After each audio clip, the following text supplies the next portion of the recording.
et bienvenue à tous pour ce 82e podcast Manchester Devils. Dans ce podcast, nous allons bien sûr revenir sur le changement de coach qui a été opéré entre lundi, mardi et le 11 novembre, vu qu'on fait les choses à la Manchester United.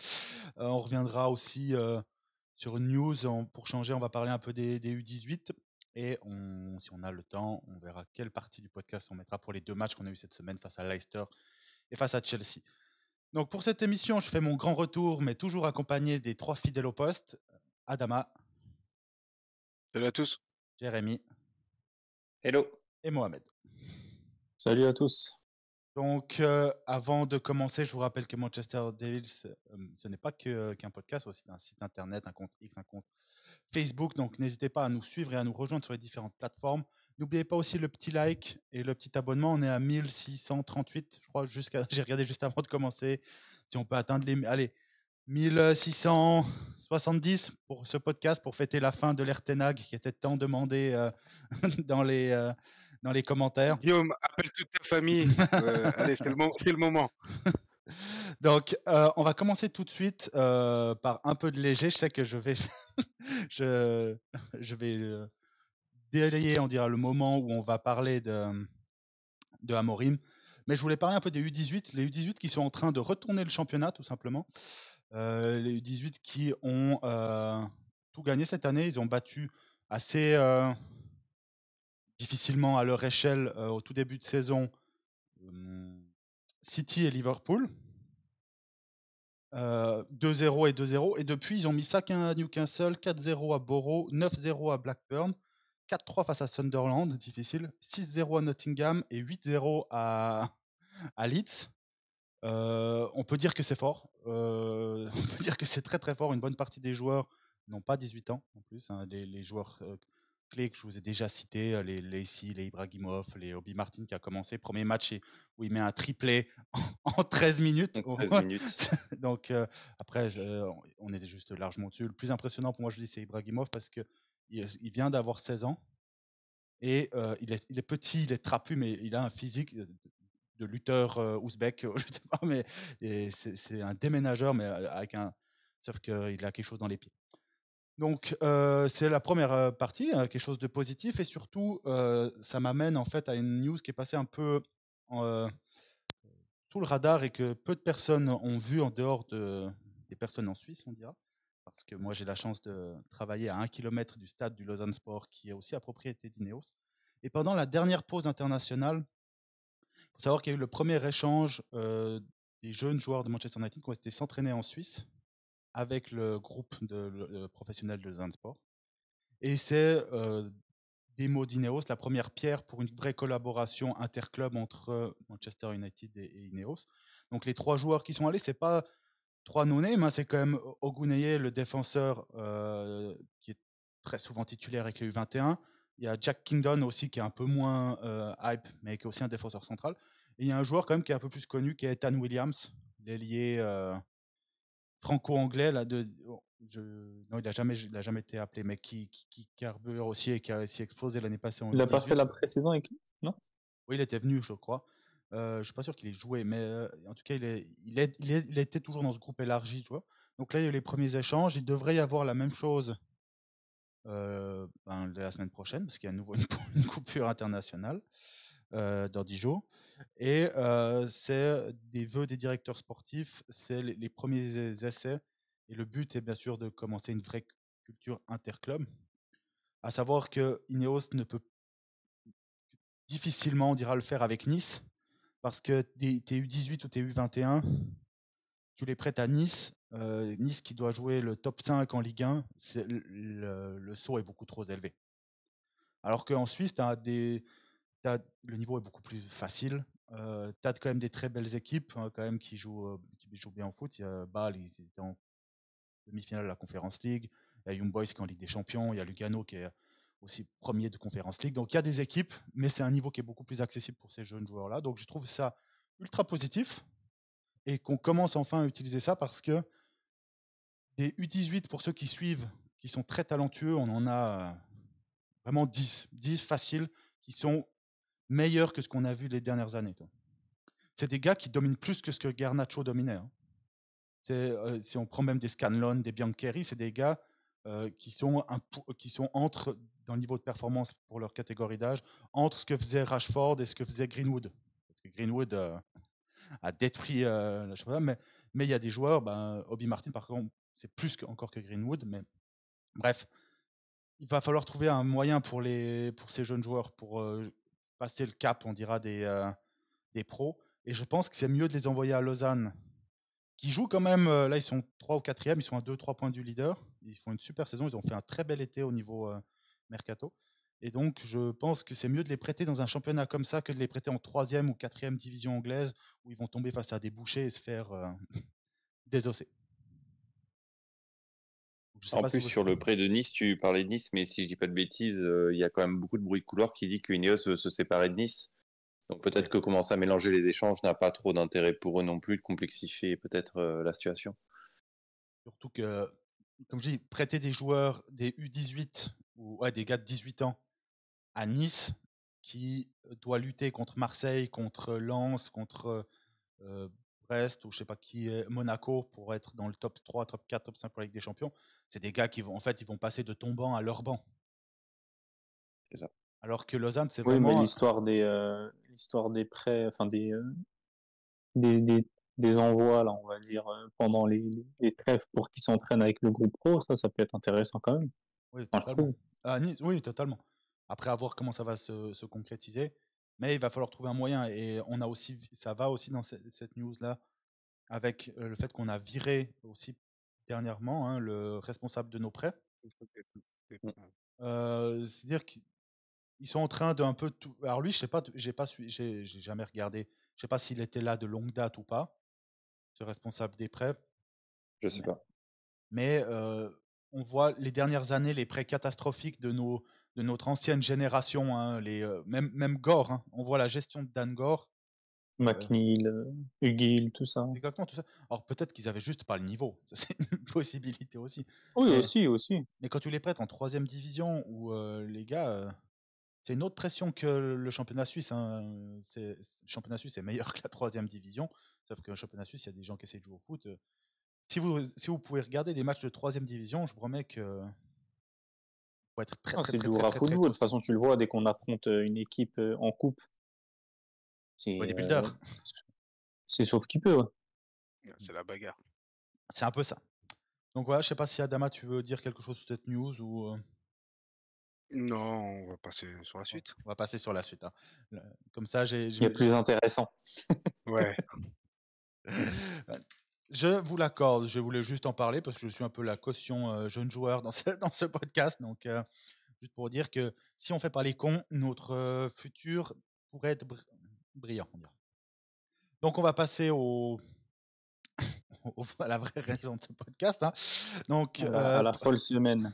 à la folle semaine. Donc, dans l'ordre, pas de chance pour vous déjà. Pour nous, on a enregistré le podcast dimanche soir, lundi matin, Tenag était viré. Donc, dans le ton du podcast, vous l'aviez presque annoncé, de toute façon, que ça allait être le cas. Mais... Il y avait des questions, mais en tout cas, beaucoup de monde a dit dans les commentaires que ça avait un peu aidé. Apparemment, on a écouté. On a Apparemment, écouté. ouais. Je pense écouté. que Non, je pense qu'on est écouté. Moi, je pense qu'on est il en. doit y avoir le neveu de Tenag qui regarde. Je suis pas sûr. J'allais dire le neveu de Radcliffe, mais bon, il a déjà 60 ans, donc. Donc, lundi matin, aux alentours de 11h midi, on apprend la news que Eric Ten Hag allait être licencié. Il a été licencié dans une séance qui a eu lieu à Carrington avec Omar Berrada et Dana Schwartz. Des news Dans le respect. dans le respect. Précise, ils l'ont précisé. Ça a été dit dans le respect. Oui, nous, on a. C'est quelque chose que je peux leur laisser. Je pense que Omar Berrada et Dana Schwartz sont plus classe que Woodward qui a appris Woodward qui a appris à Ferdinand dans le vestiaire qu'il ne reviendrait pas l'année prochaine. Mais Ou Van Gaal qui l'a pris dans la presse. Qui l'a pris dans la presse, exactement. Ouais, donc ça, je veux bien le croire. Donc, licenciement. À la suite de ça, moi, je vous ai dit, j'étais, je l'ai dit à mes compatriotes, j'étais en voyage professionnel en Belgique et quand j'ai vu ça, je me suis dit, oh, fait chier, on va vraiment partir sur 6-7 mois de Ruud van Nistelrooy avec des mêmes joueurs, avec le même bordel. Et et tout. Et surprise, dès l'annonce, en fait, quand on regarde bien l'annonce, c'est que ils avaient tout de suite marqué que Van Nistelrooy était là en attente du prochain coach. Donc moi, ce qui me faisait peur, d'ailleurs, c'est Mohamed qui l'a mis sur le groupe, qui l'a dit, qui a remonté tout de suite ce point-là. Mais moi, j'avais vraiment une crainte, comme j'ai dit, de partir avec Van Nistelrooy. Et les premiers noms me faisaient flipper. On a parlé de Franck, ça parlait surtout de Xavi. Et au final, il y a tout de suite eu une rumeur à Morim. Ornstein, tout de suite. Ouais, et moi, j'y croyais pas parce que déjà, il fallait payer. Et c'était bien trop intelligent pour que ce soit quelque chose que Manchester United fasse.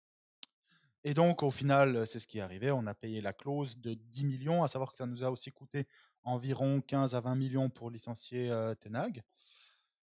C'est quand Et même il faut ajouter 1 million pour le staff de pas d'Amorim. sûr ça. Je suis pas sûr qu'on ait payé pour finir, parce que je crois qu'il y avait, c'est si on les voulait tout de suite, mais pour finir, on les a pas tout de suite. Non, ça c'était pour écourter la période, le période d'essai, le préavis. Mais le staff, si tu payes 1 million, Ok, on paye 1 vu million. qu'il prend les 3. C'est 11 millions au total. Je crois qu'il prend même plus que les 3. Hein. Je crois Ils sont 5, je crois. Ouais, au final, il prend aussi un Ah, j'ai analyste. vu. Il prend. Ah, ils sont 5 au total. Je crois. Amorim, Ok. Ouais, je crois qu'il y a 2 assistants, il y a un entraîneur des gardiens Il va prendre les et gardiens. un analyste du sport, je sais pas comment. Donc, C'est ce qu'on veut, hein, qu'ils viennent Pourquoi avec, t'as pas qu'ils viennent avec recruté? ces gars. hein Il aurait pu te recruter, toi. ils auraient pu, Sur mais la data. je parle Sur pas la data. portugais. Je parle pas portugais malheureusement. Ah, Donc, tu parles anglais. Ouais. ouais, c'est vrai qu'il À parle anglais. noter, petite précision, parce que du coup, bon, autant ça veut rien dire, mais quand même, Van Nistelrooy a quand même déclaré en conférence de presse que pour lui, son contrat ne s'arrêtait pas avec l'arrivée du nouveau coach. Alors, je Bien sais pas sûr. ce qu'il veut dire ça par là, mais ton Bah, interrogation. c'est qu'il a envie de rester. Il l'a précisé. Dans la déclaration, il dit même que c'est le seul club pour lequel il accepte d'être adjoint. Et qu'il ferait tout pour aider et qu'il est là pour aider. C'est tout à son honneur, mais il veut se placer aussi, hein, on va pas se mentir. Et adjoint à quel point ça, c'est quelque chose qui se fait beaucoup, surtout au Portugal. On a vu, c'est un peu la même chose avec Mourinho. C'est des équipes de coach. Ouais. Déjà, première chose qu'on a oublié de dire, c'est le premier head coach de notre histoire. Non, c'était C'est des toujours des managers. managers Lui, il est vraiment head coach. Mais surtout, si on regarde tous ces groupes, Mourinho, c'était la même chose. Villas-Boas, c'était la même chose. C'est des gars où souvent, ils travaillent avec les mêmes gars toute leur vie. C'est vraiment un crew. C'est pas seulement le coach et puis les autres, c'est des Oui. poseurs de gourdes ou d'assiettes. Et donc, c'est-à-dire que ces deux assistants Oui, c'est sûr. ces deux assistants sont là. Donc, Ruud, tu veux faire quoi? Tu veux être le 3e assistant d'un coach à Manchester? Mais si tu veux faire ça, vas-y, mais tu seras quoi? Tu seras comme Fletcher, quoi. Vous ferez des C'est ce que petites j'allais dire, sauteries, on lui trouvera sûrement une place dans l'organigramme. vous ferez des petites sauteries de gens qui servent à rien, avec Phil Jones qui apprend à coacher.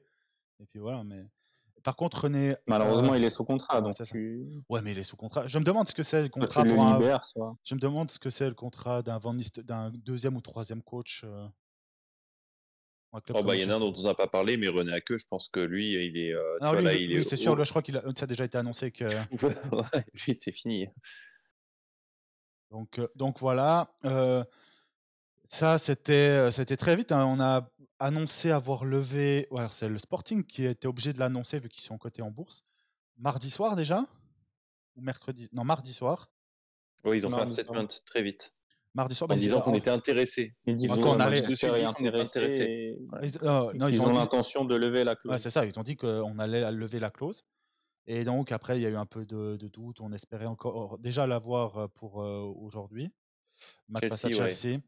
Mais ça n'a pas de sens. Et de toute façon, ça n'aurait pas eu trop de sens. Et donc, il arrivera dès le 11 novembre. C'est lundi prochain? C'est lundi. Et C'est Oui. dimanche. ouais, Attends. on est le 3. Ouais, donc ce sera lundi C'est prochain. lundi Lundi, t'as raison, lundi prochain. Lundi prochain. Et lundi prochain, en fait, on va surtout. Il va surtout avoir le temps de poser ses bagages, essayer de travailler avec 2-3 joueurs. Mais bon, on sera en pleine pause internationale de nouveau. La dernière, On n'a normalement. on n'a pas d'internationaux, donc ça tombe bien, alors son effectif au complet. Ouais, on en a. Garnacho, Lisandro. Oui. Non, c'était une Ugarte. blague. On en a quelques-uns. On On en n'en a... a pas des Oui, masses. c'est clair qu'on n'en a pas autant qu'avant. Ça, c'est c'est sûr qu'on a. C'est peut-être le moment pour placer qu'en joueur chez nous, il connaît très bien Ougarté, qu'il a fait jouer pas mal de fois. C'est le seul. C'est lui qui le lance au Ten Hag Sporting. aussi aimait bien Van de Beek et il le connaissait. Donc, Et attention, Anthony, c'est lui qui le ramène pourtant. Bah, il l'a fait confiance, hein. Donc on peut pas lui reprocher. Ne préjouons de rien. Exactement. De toute façon, ça c'est sûr que après, je vais vous lancer sur 2-3 sujets sur Amorim. De toute façon, on va déjà vous dire quelque chose, c'est qu'on va faire un peu des plans sur la comète. Mais regarder le passé pour prédire le futur, c'est la meilleure chose pour que ça n'arrive pas. Donc, on l'a fait avec Ten Hag. Juste un mot, on oublie aussi que Ten Hag, c'était quand même c'était aussi le gars. Si on prend, là, on prend Amorim, qui est sûrement le jeune coach le plus populaire au monde avec Xabi Alonso. Adoubé par José Mourinho, donc moi ça me suffit. Adoubé par José Mourinho si tu veux. Formé par Mourinho Formé, chez nous, en 2018. Qui gagne des titres, Moi c'est bon. qui gagne des titres, qui joue un jeu intéressant dans un championnat mineur. Ces paramètres-là, on l'a déjà vu il n'y a pas longtemps que ça. Donc c'est pour ça que je dis qu'il faut essayer de tempérer un peu. La seule différence, c'est que lui, il arrive en head coach et pas en manager. D'ailleurs, ils ont précisé qu'a priori, enfin, ça, ils ont pas précisé. Et ça a leaké qu'il n'y aurait pas de droit de veto pour lui. Ah bah c'est un manager, c'est un coach, c'est plus un manager. Donc, et c'est une différence super importante parce que Ten Hag, en fait, il avait cette double casquette. Donc peut-être qu'il s'est perdu en fait dans ce double rôle, alors que là, le coach peut faire confiance à un staff, en tout cas un organigramme clair. Ouais, c'est ce qu'on disait, hein, il faut une direction et du soutien. Hein. Là, pour le coup, Amorim, il aura normalement tous les ingrédients à sa disposition. Les ingrédients, il manque quelques joueurs, mais en tout cas... On en parlera juste après, justement, il en manque pas mal des joueurs, mais et il y a beaucoup de questions sur les joueurs, sur certains profils qu'on a. Donc, oui, pour revenir sur Amorim, donc, pour faire un petit point pour ceux qui ne sont pas au courant, Amorim il a commencé sa carrière, je n'ai pas envie de dire de conneries, donc je vais aller voir, je ne sais plus le nom exact. À Casa Pia, en Détroit. Merci. Donc, et tu parlais de son staff est avec lui depuis ce moment-là. Donc, oui, je dis, c'est quelque chose qui se fait vraiment beaucoup, surtout au Portugal, mais aussi ailleurs. Hein. Mais on le voit moins en Angleterre parce qu'on a moins cette culture de head coach et on a plus les cultures de manager. Mais c'est quelque chose qui se fait énormément. Donc, il a commencé à Casa Pia en 2018-2019. Il a fait que 4 matchs. Et en fait, il a 2,25 points par match. En fait, il a arrêté là-bas parce que il n'avait pas ses diplômes d'entraîneur et c'était un club de 3e division et le club se prenait des amendes énormes, donc il a décidé de partir parce que de toute façon le club allait couler juste financièrement. Après ça, il a pris la Braga B pendant 2-3 mois et comme ça se fait beaucoup au Portugal aussi, une fois si tu licencies le coach, ils regardent d'abord ce qu'ils ont chez l'équipe B. Et souvent, ils font, comme là, le gars qui va remplacer Amorim, c'est le gars qui est Sporting B. Donc, il est passé à Braga, il a pris Braga A, et là, 13 matchs où il explose tout le monde. Il reprend un Braga en difficulté. Il fait que 13 matchs de nouveau, mais 2,38 points par match. Et sur ces 13 matchs, il bat, je crois, 2 fois Benfica, 2 fois le Sporting, 1 fois Porto. Il bat en gros tous les gros du championnat là-bas. Et à ce moment-là, le Sporting, qui a viré leur coach, et voilà, ont décidé de payer la clause de 10 millions d'euros en mars 2020, ce qui est énorme pour le Sporting déjà de payer une clause 10 millions d'euros même pour un joueur, donc pour un coach c'est énorme, et encore plus, 5 mars 2020, c'est quand le Sporting est au bord de l'explosion. Hein. C'est quand les supporters envahissent le terrain, c'est quand il y a des salaires qui ne sont pas payés et tout. Donc oui, le club allait vraiment mal. Exploser, c'était vraiment une situation très compliquée. Et ils ont fait ce pari-là, et depuis, 229 matchs plus tard, il a 2 titres, 3 coupes, en tout, une avec Braga, 2 avec le Sporting. Donc 2 titres de champion, qu'ils n'avaient plus gagné depuis le début des années 2000, 3 coupes. Et là, 19 ans. Et là, il était vraiment en route pour le back-to-back qui n'a pas été fait depuis...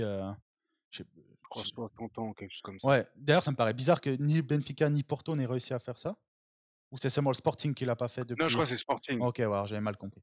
Donc le Sporting qui l'avait pas fait depuis 60 ans, là, je crois qu'il a tout gagné, ils viennent de mettre 10 matchs, 10 victoires, 50 buts marqués, 9 buts encaissés. Ouais, Alors, très belle performance, et donc on le signe en gros pour la même clause qu'il est parti du Sporting. On va parler un peu de tactique, les gars. J'aime bien. Parce que Normalement, là, on va kiffer avec lui. Normalement, la tactique, là. Normalement, on devrait parler que de ça, normalement. Je sais pas si on va kiffer. J'ai été regarder l'historique de ces 249 matchs, 246 matchs en tant que coach. Il y en a 244 avec une défense à 3. Donc, désolé, je rigole parce que je pense à notre effectif, je pense à la défense à 3 et la. Alors, défense à 3, la référence en termes de formation. Alors, la défense à 3, moi, quand Yoro sera de retour, c'est vraiment pas les 3 derrière qui me font peur. Hein. Ah non, je parle pas des 3 derrière, je parle des 2 sur les côtés. Ah oui, alors ça c'est un autre problème. Je parle des 2 sur les côtés, je parle pas des latéraux, je parle pas de nos défenses centraux, ça va. Donc, juste avant d'aller en détail sur les joueurs et tout, juste un point, c'est un 3-4-3, mais c'est plus un 3-4-2-1 avec 2 faux milieux offensifs et un buteur. C'est pas les ailiers comme on a à Manchester qui collent la ligne. Ce rôle-là, ce seront les. C'est le système de Tuchel quand il gagne la Ligue des Champions avec Mount et c'est en rôle de ailier droit. C'est exactement ça. Et c'est un peu le rôle, c'est un peu aussi ce que fait Xabi Alonso à Leverkusen, pour ceux qui ont plus l'habitude Conte aussi à Chelsea. Ouais, lui c'était quand même plus un 3-5-2, vraiment, c'était plus il densifiait plus le milieu avec 2 attaquants, même si c'était Diego Costa et il y a des gars qui tournaient autour, donc ça peut s'apparenter dans l'animation à ça, c'est vrai. Donc vous, juste sur le 3-4-3, est-ce que c'est quelque chose que vous aimez, que sans parler des joueurs qu'on a, on reste vraiment sur l'idée du 3-4-3 ou 3-4-2-1. Adama, moi, t'as pas ton mot entendu? Ouais, ben moi le système, en fait moi tous les systèmes me vont parce que en fait c'est juste tu mets voilà, c'est juste un système. En tout cas, c'est le système quand tu es en défense. Maintenant, c'est comment tu l'animes. Et après, est-ce que tu as les joueurs pour, etc., etc. Donc, moi, en soi, le 3-4-3, oui, ça pourrait me plaire. Maintenant, est-ce que ce serait compatible avec nous? Nous qui avons une culture historique du 4-4-2, à voir. Qu'on fait plus Honnêtement, depuis 10 ans, quoi, donc le 4-4-2. Mais oui, mais c'est notre culture historique. Mmh. Donc, à voir. À voir ce qu'il pourra faire et s'il arrivera à mettre en place toutes ces idées. Donc, moi, je suis plutôt excité par rapport à ça. Mohamed? Moi, je suis justement pour que le coach qu'on recrute, qui fait du bon travail dans un système, vienne avec justement les idées qu'il a fait qu'il a réussi. On prend l'exemple de Ten Hag, on disait toujours, pourquoi il ne recopie pas ce qu'il a fait à l'Ajax? C'est justement pour ça qu'on l'avait recruté. Si c'est son schéma préférentiel, qu'il le reproduise ici. S'il n'a pas les joueurs pour, c'est à Ineos là de lui fournir le matériel. Mais non, il faut que si c'est son système, il doit le mettre en place. Tu t'adaptes au niveau des joueurs, mais si c'est le système avec lequel tu as le plus de certitude, go. On avait mis pas mal de reproches, la fanbase, hein, pas forcément dans ce podcast, même si ça avait été dit aussi, sur les 2 premières années de Ten Hag. On va dire la première année et demie de Ten Hag, où on disait ouais, mais son système de jeu, il n'a pas les joueurs pour, il faut changer 100% de l'équipe. Tu peux pas attendre que le coach il change 100% de l'équipe pour enfin arriver à jouer. Si là tu pars du principe qu'on n'a pas on parlera après des avec... on parlera après non mais des je réponds juste à Mohamed qui disait que du coup s'il n'a pas les bons on va le recruter, c'est-à-dire qu'on repart quand même dans la même dynamique où on pense que les joueurs sont à recruter après l'arrivée du coach, alors qu'on disait que maintenant on a mis une structure sportive en place qui décide du type de joueur à avoir et qui prend le coach qui est en rapport avec ces types de joueurs. C'est quand même ce qu'on avait dit avec la mise en place de la structure. Donc là, du coup, on repart encore dans ce que tu viens de dire, on repart dans le système inverse finalement. Non, t'as quand même de quoi faire dans notre effectif. Mais après, c'est comme on dit toujours, c'est la cerise sur le gâteau. Si tu sens que le mec qui joue piston gauche, tu sens il fait du bon boulot et encore, ça reste correct, tu sais que l'été prochain, ça sera une cible prioritaire de ton mercato. Et je pense qu'il y a de quoi faire dans l'effectif. On en parlera après plus en détail des positions, mais c'est vrai que il y a pas mal de positions où on a de quoi faire. Et après, par Il y contre, a des positions où on n'a rien. il y a des positions à 1 et il y a des joueurs, il y a beaucoup de joueurs, je vous en orienterai après sur ce débat, où il y a beaucoup de doutes sur, au-delà de ce que tu penses du joueur, comment il se retranscrit dans ce genre de système, c'est assez compliqué à voir. Et on en parlera surtout pour moi sur la ligne d'attaque où Zirkzee, Rashford, Ahmad, Garnacho, tu peux te poser des questions. Moi, je vais dire, sur le 3-4-3, je suis pas un énorme fan des défenses à 3 de manière générale. Par contre, je suis très content que ce soit un coach avec un 3-4-3. Je vous explique pourquoi. Je n'en peux plus du 4-2-3-1 avec ce bâtard de Bruno Fernandes en quarterback. Je n'en peux plus. T'as dit qu'on parlait pas des joueurs. Oh oui, là là. Mais, donc, allez, Adama, dis-le, il peut pas s'empêcher. Dis-le. Il peut pas s'en empêcher. Non, mais et c'est pour ça que je veux un autre système. On parle de positif, putain. Oui, bah non, mais c'est pour ça que le 3-4-3, je suis très content parce que sur toute l'animation du milieu de terrain et ce qui est censé être en tout cas notre animation, le 3-4-3 enlève énormément d'importance aux joueurs que je trouve problématiques pour notre collectif, alors que le 4-2-3-1 renforce ces personnes-là. Donc, on verra là après si ces joueurs sont capables de s'adapter. Mais ne plus avoir un numéro 10 qui court partout et qui fait n'importe quoi, des ailiers qui décident de shooter à chaque instant et des latéraux qui ne savent pas quoi faire avec un ballon. Et c'est même pas forcément à cause de ces joueurs-là, je dis dans le sens où Bruno, oui, me rend dingue. Mais en fait, c'est ce 4-2-3-1, j'en peux plus. C'est ça. 4-2-3-1 avec ces joueurs-là. Cette animation-là. Ouais, cette animation. Et tu me diras, il y a plein d'équipes qui jouent super bien en 4-2-3-1. Mais nous, avec les joueurs qu'on a à disposition actuellement, on n'a jamais réussi. On n'a jamais eu un jeu collectif, que ce soit intéressant en 4-2-3-1, que ce soit la dernière année de Mourinho, les 2 années de Solskjaer où on a fait du boom badaboom devant, les 2 années de Ten Hag. Donc, le fait de changer de système et aller dans un système qui révolutionne vraiment tout, c'est vraiment pas du tout la même approche du jeu. Hein. Là, l'approche du 4-2-3-1, c'est on essaie d'être une base solide avec ton animateur presse principal et presse exclusif qui est ton numéro 10. On l'a vu aujourd'hui, par exemple, avec une équipe comme Chelsea, qui est une bien meilleure équipe que nous. Ils jouent aussi en 4-2-3-1. Tout passe aussi par le même joueur au centre. Hein. Et donc, là, on passe vraiment de ça, où c'est ça, plus les 2 ailiers qui vont rentrer et tout, dans un 3-4-3, où l'animation doit être beaucoup plus sur les ailes, mais avec des ailes qui centrent. Surtout, c'est ça, qui crée du jeu et qui centre, pas qui monte et tire. Donc, très content. J'espère juste. Pardon, excuse-moi, termine. Non, vas-y, non, c'est juste. J'espère juste, parce que j'étais dans la tactique encore sans parler des joueurs, j'espère juste que ce 3-4-3 sera pas trop énergivore pour la première ligue. Ça, j'avoue, c'est une question que je me pose. Est-ce que ça demande pas trop d'énergie sur certains postes ramenés à ce championnat-là? Ah non, mais c'est sûr que ça va être ultra difficile physiquement. Mais tu regardes. Mais bon, on est une équipe de foot pro, quoi. Oui, je sais, mais on est dans un championnat où quand même le physique est l'un des éléments principaux. En Serie A, tu peux te permettre, en Ligue 1, tu peux te permettre. Et attention, ils ont d'autres difficultés dans le championnat, mais tu peux te permettre d'avoir un peu moins de physique, ou du moins peut-être arriver cramé un peu plus rapidement. Si là, c'est pour brûler tes joueurs en première mi-temps et qu'en seconde mi-temps, ton système de jeu, en fait, les flingue. Je sais pas. Point d'interrogation. Je sais pas positif ou négatif. C'est pas spécialement le système qui va faire que qui fait que c'est énergivore. Oui, pour les deux. Ça dépend de ton approche. Pour les deux fullbacks, oui. Pour les 2 pistons, oui. Après, pour tout le reste, si t'es bien placé. C'est ça. Il a fait 9 ans dans un système énergivore en PL. Hein. Oui, il y a eu des blessés, tout ce que tu veux. Mais... On rappelle que Klopp, quand il gagne le titre.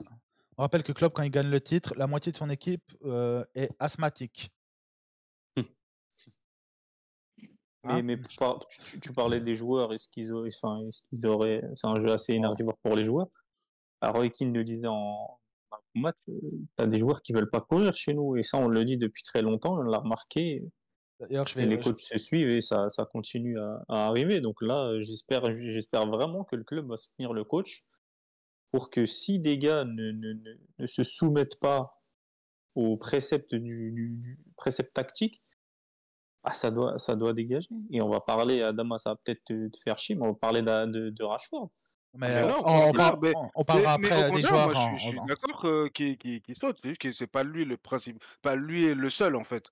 C'est pas une question qui saute, c'est si tout ce qu'on a dit sur Ten Hag, je sais pas Antoine si c'est le moment, mais en tout cas on peut basculer là-dessus rapidement. Ouais. Tout ce qu'on avait dit sur Ten Hag, où il a fait confiance à des gars qui vont causer sa perte, et c'est ce qui s'est passé. Hein. On n'est pas devant. Et bien fait, c'est clair comme de l'eau de roche. Marcus Rashford, on l'a encore vu aujourd'hui, changement de coach, déclic, pas déclic. Ça court quand il veut, et c'est pas acceptable dans une équipe comme Manchester United. On en parlera après, peut-être. On en parlera après, mais ça c'est sûr. Pour ceux qui n'ont jamais vu et qui ne sont pas renseignés comme moi j'ai des matchs de Sporting, je crois que j'en ai vu 2 sur Amorim, donc je vais pas faire le spécialiste, j'ai surtout écouté des spécialistes du foot portugais. Et donc pour eux, il y a 3 choses que Amorim demande énormément à son équipe. Première, c'est l'intensité. Encore plus dans un 3-4-3, c'est sûr que tu peux pas courir quand tu veux. Deuxièmement, c'est l'efficacité et la justesse technique. Et d'accord, ça fait pas peur du tout parce que je rappelle la stat d'efficacité de pressing cette année. Oui, mais c'est comme, alors je vais vous dire un truc, c'est quand tu veux atteindre un certain niveau, tu dois évoluer sur des choses que tu n'as pas. Tu vois, tu peux pas devenir Dwayne Johnson et te dire mais j'ai pas d'abonnement à la salle de sport, tu vois. Après, moi je trouve qu'il y a quelque chose qui est super bien, c'est parce qu'il est portugais, donc du coup ça veut dire qu'il parle portugais, ça veut dire qu'il pourra se faire comprendre à Bruno Fernandes, parce que j'ai vu passer une stat il y a 15 jours qui disait 3 semaines peut-être, qui disait que Fernandes était le 4e ou 5e plus gros en volume presseur de la ligue, mais que quand tu regardais l'efficacité, il tombait le plus de 50e. Bonjour. Oui, on l'a vu. Bonjour, je cours dans le vide. On le connaît. Hein. Moi, ça me fait peur parce que les 3 préceptes tactiques que tu as dit, on n'en a aucun. Ouais. Mais la justesse technique et l'intensité. On n'en a aucun dans ce qu'on a vu actuellement et avec Ten Hag et tout. Et je suis assez d'accord. Et après, je vais parler on va commencer par ceux que je vois comme des potentiels gagnants et ceux où il y a plus de doutes. Hein. C'est pas des perdants, c'est des doutes. Mais il y a des joueurs que, tu vois, moi, si tu me mets, sans donner, tu mets Onana en défense, tu mets Yoro, De Ligt, Martinez. Au milieu, tu mets Ugarte, Mainu. Là, je mets un gros point d'interrogation sur tes 2 pistons. Puis après, tu mets Mount et Bruno pendant ce temps-là. Et tu me mets Højlund en pointe. Moi, je trouve que ça matche l'intensité, l'efficacité, hormis un joueur, mais bon, tu peux le noyer, et la justesse technique. Tu peux évoluer. Est-ce qu'avec l'effectif qu'on a, qui doit en plus apprendre un nouveau système et tout un nouveau dispositif, un nouveau foot, parce que ceux qui sont là même depuis Solskjaer ou avant, intensité, ce mot-là. Sous Mourinho déjà même. Mais même ouais, exactement. Donc Rashford qui a commencé sous Mourinho, dès la fin de l'ère Mourinho, il commençait déjà à choisir ses matchs où il courait. Hein. Et t'as envie de parler de Rashford, on parlera de Rashford après. Mais donc voilà, en gros, c'est vraiment le contre-courant de Amorim pour moi. Si vraiment il y en a un si Amorim arrive à réveiller Rashford, un sorcier.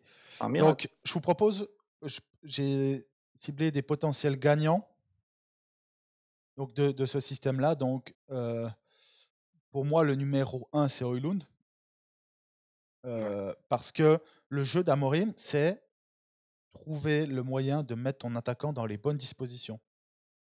C'est pas parce que là tu as parlé de Rashford aussi. Rashford est un gros problème pour son BU, mais Garnacho, le fait qu'il a 20 ans, ça va pas encore durer jusqu'à ses 28 ans. Hein. Donc l'excuse parce que Garnacho encore aujourd'hui. C'est exactement ce que je disais la semaine dernière. Même énergie. Oui, bon, sauf qu'il y en a sauf qu'il y en a un que tu peux te dire, bon, ben, il a 20 ans, on va essayer de l'évoluer sur le futur. Il y en a, il a 27 ans, tu dis, bon, ben, c'est peut-être foutu. Mais au final, c'est le même merde sur le terrain. Par contre. Donc pour moi, Højlund, ça doit être le principal gagnant parce que son concurrent Zirkzee, c'est pas tout à fait ce qu'a utilisé Amorim, sans parler du fait que Zirkzee, je le trouve scandaleux dans son attitude à chaque fois qu'il rentre. J'ai l'impression de voir la nonchalance de Berbatov, mais avec le niveau de jeu de Lingard. Quoi. On en avait parlé.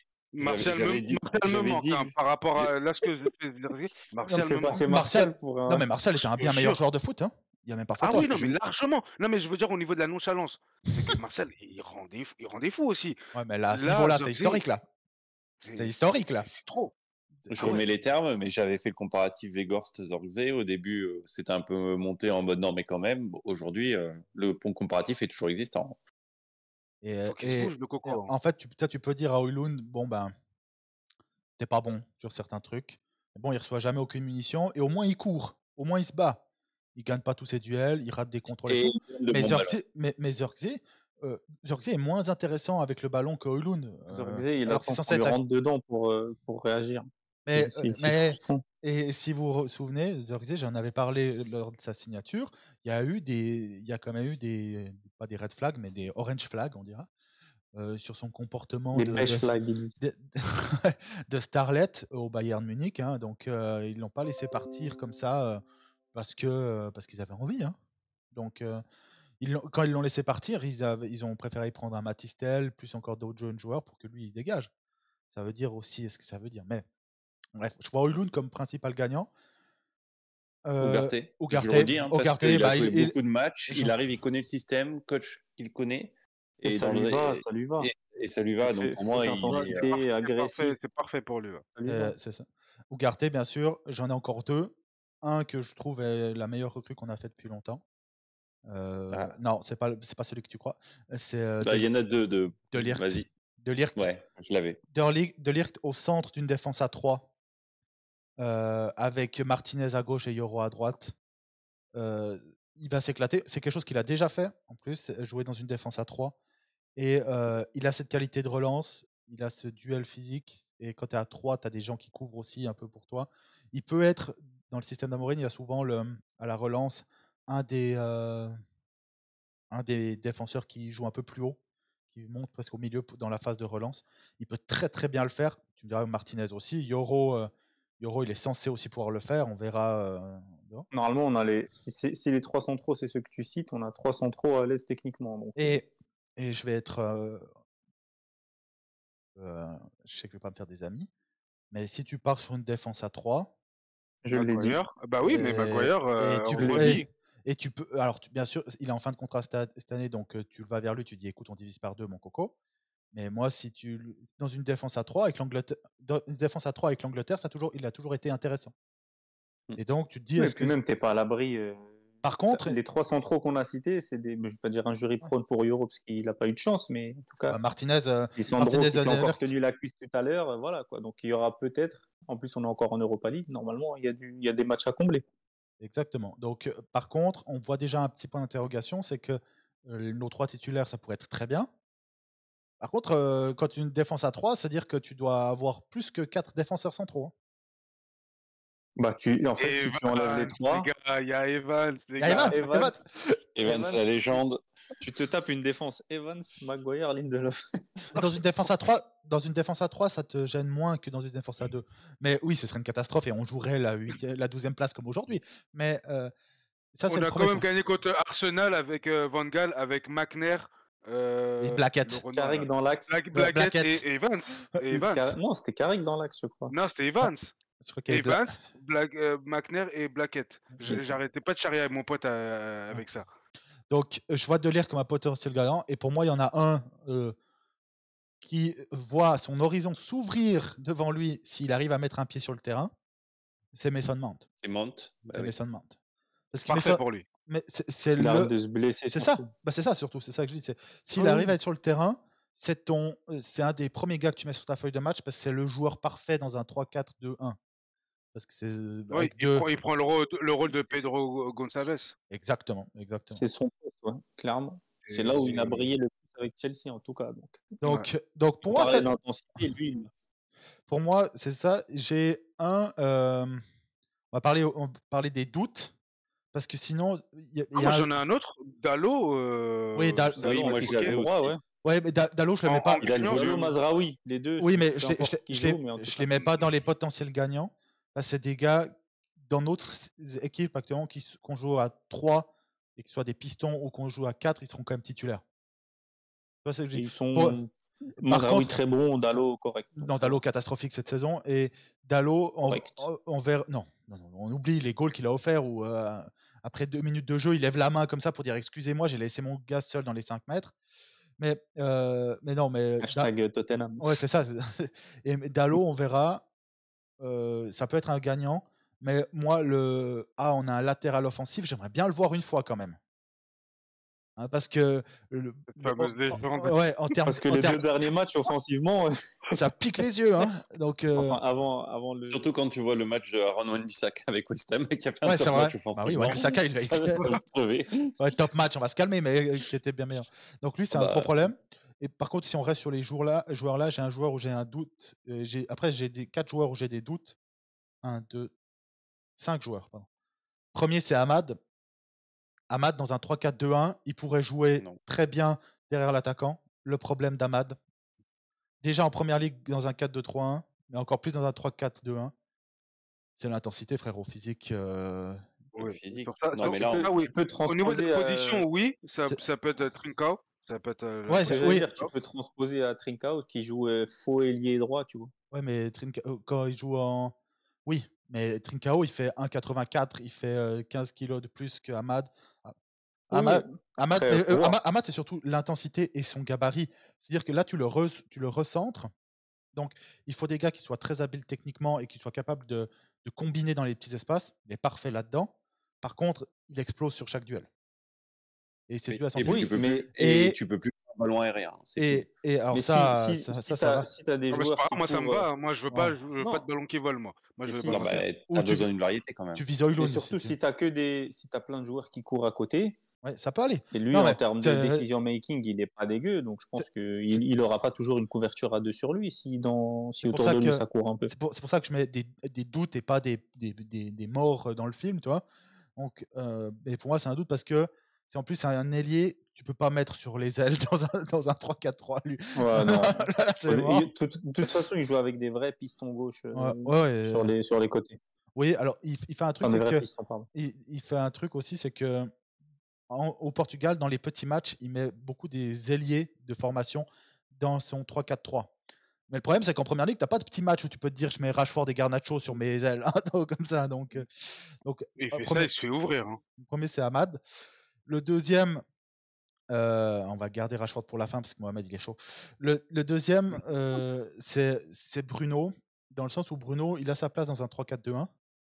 Par contre, si vous regardez ce que fait Trincao ou des gars comme ça, ou même Paulinho qui a joué là et tout, c'est pas du tout des passes quarterback, une passe sur 2. Hein.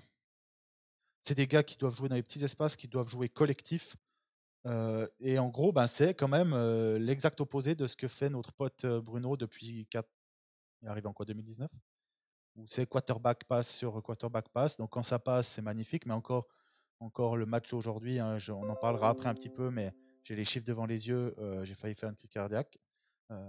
Donc Bruno, j'ai des doutes sur le profil. Est-ce qu'il Bruno Justement, moi je pense que ça pourrait lui convenir parce qu'en fait, ce sera pas lui le seul à devoir faire la passe. Ouais. Ça sera partagé. Et à devoir courir partout. Oui, surtout. Mais surtout, en fait, je dis, ça peut être parfait pour lui. Ça peut être parfait. S'il change son jeu. Ça peut être totalement dégueulasse. Oui, s'il change son jeu. Il y a de possibilités avec Bruno, c'est clair. Il va nous coltiner combien de fois sa meilleure passe du coup, et je parle pas de son extérieur du pied, mais celle où il fait semblant de la prendre et qu'il la laisse passer. Parce que si son meilleur move à ce poste-là, c'est de laisser passer le ballon, il faut retravailler un peu quand même.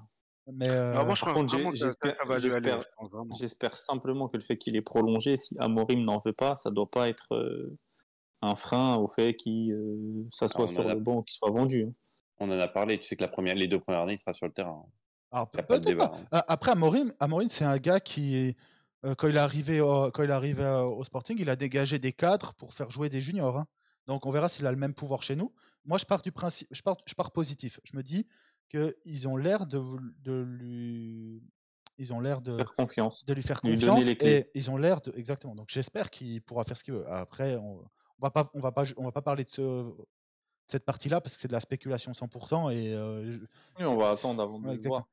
Bruno, après, avant de défoncer nos 2 ailiers, je parle pas d'Anthony, hein, parce que pour moi il n'y a pas de doute sur Anthony, donc. En tant que piston gauche, le fameux piston gauche de Mohamed. Piston gauche, les gars. Arrête. Ça se tente. Non, pas en piston gauche, mais dans les 3 de devant. C'est vrai qu'il a devant, il est trop faible offensivement. Sauf miracle où il le métamorphose. Mais en piston gauche, il a l'intensité, la justesse technique. Non, piston gauche, oublie. C'est vrai qu'il a tellement bien défendu. Il a tellement bien défendu face à Arsenal quand il est rentré 2 minutes et qu'il offre un goal parce qu'il couvre pas. Je pense qu'il y a une idée. De toute façon, Malassia, Shaw ne sont pas là. Non, Si mais t'as alors, Manuel ça- Gallo qui se C'est blesse, juste parce qu'il est gaucher. C'est juste parce qu'il est gaucher. Il mettra parce Hamas. qu'il Il mettra Hamas. de tous nos ailiers, c'est celui qui défend le plus. Donc, quitte à défendre autant qu'il joue déjà Ouais. à ce poste-là. Donc, Non, ça c'est dans FIFA. Anthony, de toute façon, là, il est blessé. Alors, je sais pas s'il a simulé ou De toute pas. façon, le club a mais- dit qu'ils écouteraient les offres à partir de janvier pour Mais lui. de donc ça toute sent pas façon, bon. le club, on en parlera aussi après de ce qu'a dit Radcliffe. Il l'a pas dit pour rien quand même. On en parlera après. C'est plus du en teasing. détail. C'est On en très parlera. fort. du teasing. On n'a jamais entendu ça. Et pour moi, après les deux joueurs, et c'est une vraie question à avoir. Parce que c'est Garnacho, Rashford. exactement, c'est le duo. Non, vous avez oublié quelqu'un là. Non, Ah putain, c'est fou. Et Casemiro, les gars. Casemiro, il peut jouer Ouais, à côté du Garté. Oui, il aura sa place. oui. Maïno, Et- Ugarte, Casemiro, Eriksen. Je vais le redire 20 penses fois. J'aimerais. Casemiro dans les 3 de devant? Non, là t'abuses. Ouais, Non. l'abuse. Ah non. Ah, Là, moi, t'as côté bu de Bruno, non. attends, quand on dit 3 de devant, Oh, on non. parle pas de la pointe. On parle pas de la pointe. Et Casemiro, mais pour moi, Casemiro Oh n'est non, jamais aussi. t'abuses. Oh, t'es Ah, un j'arrive même pas à terroriste. finir ma phrase. Casemiro, pour moi, n'est jamais aussi bon que quand il est aux abords de la surface de réparation. Oui, mais Faites ce que vous voulez. aux côtés d'Ugarte, justement, Ah oui. selon les matchs, si Maïno, Eriksen ne joue pas, bah, tu sais que tu as une défense à 3, donc s'il se projette, t'es moins exposé derrière. Ouais, s'il se projette. Mais C'est- moi, j'ai aucun problème. Il aura Alors, cette liberté-là, en tout cas. Mais j'ai tu aucun brides un problème. poste offensif pour Casemiro. Non, moi, ça me va pas. Dans un Pourquoi 3-4-3, brider je le vois pas. Bah, parce que Casemiro, c'est pas le plus mobile. Quand c'est il a pas le ce plus poste-là, technique. il fait de meilleures passes que Bruno. Donc, si tu dis que tu le brides en mettant Bruno, tu brides 2 fois plus le poste. À cet mais- endroit-là. Bon, c'est pas parce que C'est passé pas de parce- milieu peut être défensif plus bas, à et puis il limite peut être plus bas et attaquant monter. droit. Mais là, Voilà. c'est vraiment un poste Que- offensif d'attaquant. Non, mais là, on parle d'un Non. là, on parle d'un vrai numéro 10. Mais il peut faire comme il fait Oui, aujourd'hui. Aujourd'hui, on joue en 4-2-3-1. Bah, les deux gars du milieu, c'était Ugarte et Casemiro, et pourtant, il a pu se projeter. Ce serait la même chose dans un 3-4-3. Hein. Donc, je me fais vraiment pas de soucis pour Casemiro. Il y aura une place pour lui si on décide de pas le vendre. Et par contre, De toute façon, il sera là jusqu'à cet été, je pense. Hein. les deux où il y a un vrai doute. Allez, on va commencer par Garnacho. Garnacho, c'est le poste. Et la mentalité. Parce que Garnacho, à la limite, tu peux le mettre dans un des postes MOC. À la limite, parce qu'il a le niveau technique pour le faire. Mais il n'a pas la mentalité pour le faire. C'est un fils unique. Et des fois, c'est pas unique qu'il y a derrière fils. Donc, il peut jouer là. Il pourrait jouer. Il peut, dans l'idée, jouer piston dans des matchs plus faciles et tout. Mais là, il y a un reformatage mental et de sa vision du jeu qui doit être fait. J'ai des doutes sur Garnacho dans ce poste. Il est vraiment un peu trop brouillon des fois. Non, tu peux enlever le des fois. excité. Et non, mais c'est surtout que dans un piston, il défend pas assez. Et dans un poste MOC, dans un 3-4-2-1, en fait, tu dois créer pour ton attaquant. Ceux qui regardent les matchs, Gyökeres, alors même si ça sent la grosse arnaque pour le club qui l'achètera cet été. Ça risque d'être nous, attention. Hein. Ouais, bah, si on met pas à l'abri. Hein. si on met 80 millions sur un troisième BU qui a 27 ans, je vais commencer un peu à voir rouge. Mais bref, même au-delà de ça, c'est pas Messi Prime, c'est quelqu'un qui est un finisseur excellent dans le championnat portugais, qui crée aussi un peu du jeu. Mais s'il marque autant, c'est parce que le but des MOC, c'est de le mettre en bonne position. Et si tu me mets Højlund et puis que derrière tu me dis bon ben je mets Bruno et Garnacho pour dire quelqu'un, eh ben désolé frérot, je sens que Højlund, même le 3-4-3 là, il verra quand même pas la balle parce que le but de Bruno et Garnacho, et on parlera après du cas Rashford, c'est pas de mettre en bonne position leur BU. En tout cas de ce qu'on a vu depuis 2 ans pour Garnacho et ce qu'on a vu depuis 4 ans pour Bruno. Justement, moi, je pense que ça peut lui convenir qu'il ne démarre pas en fait totalement de l'aile collé à l'aile et qu'il soit déjà un peu plus rapproché du but. Je pense que Là, ça il peut, a ce ça feu peut dans le les Il a jambes. besoin, convenir. il a besoin d'espace devant lui en général, quand même, Garnacho. Ouais, Lui sinon, moins. il s'empale sur les défenseurs. Hein. Lui moins que Emerton qu'on en Moins, parlera après. Lui moins. il peut sur un geste arrêter, il peut dribbler, ce que Rashford ne peut plus faire. On le voit Il quand peut- même moins en ce moment, hein, ces dribbles. Oui, bah parce que maintenant, on attaque de manière tellement décoordonnée. Et c'est un peu comme quand Sancho était là. Tu peux être le meilleur dribbleur du monde. Quand tu es à 1 face à 3, si tu tentes le dribble, tu es le plus débile de la bande. Donc, et il est tout le temps seul. Et c'est pour ça que c'est facile pour les défenseurs de le défendre maintenant. Mais Mais par contre, toi, en fait, il y a un reformatage de son système de jeu qui doit être fait. Il a les qualités pour, hein, attention. Mais c'est un reformatage global et je sais pas si les joueurs. Il a 20 ans, donc c'est bon. Oui, Ça peut le faire. Oui, par contre, il a Pour un ego. Oui, c'est pas trop tard. Et puis, il a un ego, par contre, toi, de malade mental. Et je suis désolé, je peux pas croire, quand on voit encore le match d'aujourd'hui, je peux pas croire que Van Nistelrooy. Il y a des gens qui parlaient de Ten Hag, ok, mais je peux pas croire que Van Nistelrooy, il dit à Garnacho, tu vois le gars qui est dans l'axe, ne le regarde jamais. Je rappelle que Van Nistelrooy. Parce que lui, il l'a subi, lui. Je rappelle que Van Nistelrooy, Ferguson a dégagé des joueurs parce qu'il donnait pas la balle à Van Nistelrooy. Donc, il fait pleurer Cristiano dans le vestiaire, la fameuse anecdote. Donc, je peux pas croire ça, justement. Et tu regardes aujourd'hui, en fait, le principal jeu offensif de Amorim depuis qu'il est au Sporting, c'est des ailiers qui centrent, des MOC qui essaient de chercher ton buteur.